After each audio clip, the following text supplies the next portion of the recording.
Шалом достар, сағат 11:30 болды да. Мен әлі ұйықтамаған.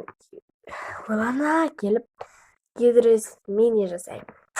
Бірінші бетті ылғындырамыз. Міне, менің оригинал осындай, кремім бар осындағы. Достар, сіздерге совет айтайын ба? Сіздер бірден, тоныканы жаға саласыздар. Ешқандай кремсіз, ешқандай несіз.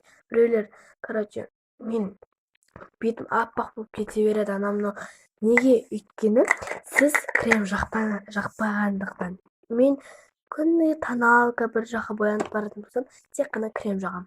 И сондықтан адамдар айтады ғой, тоналка жаға салады да, содан беттеріне әжім түсіп, кәртейіп кетеді. Алғысы кремді жағып қайтып істесем, мен ешқандай кәртемеймін, үгірей де шықпайды менде. Ешқандай нәрсе болмайды осы. Мен 1000 жыл болды сол мен қолданып жүргенім. И осындай жағадым көздің астына. Жағып болдық, енді кезек тоналка. Енді тоналкамызды жағамыз, бетімізді ылғындырып болдық. Енді кезек тоналка. Мына тоналкада қалмапты.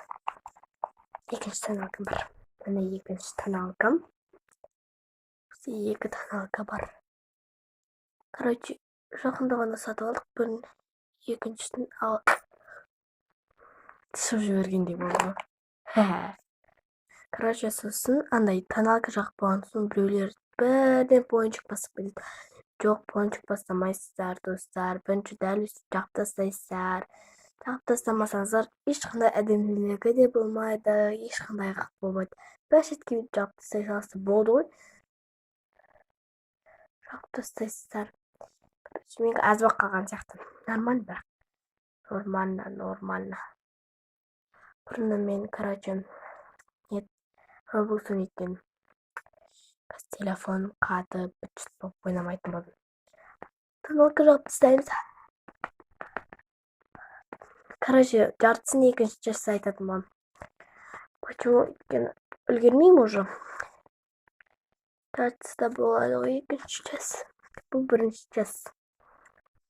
Екінші частьта история айтам. Позория болған историямды айтам. Позор болдым сол историяда. Пока екінші частьқа кездескенше.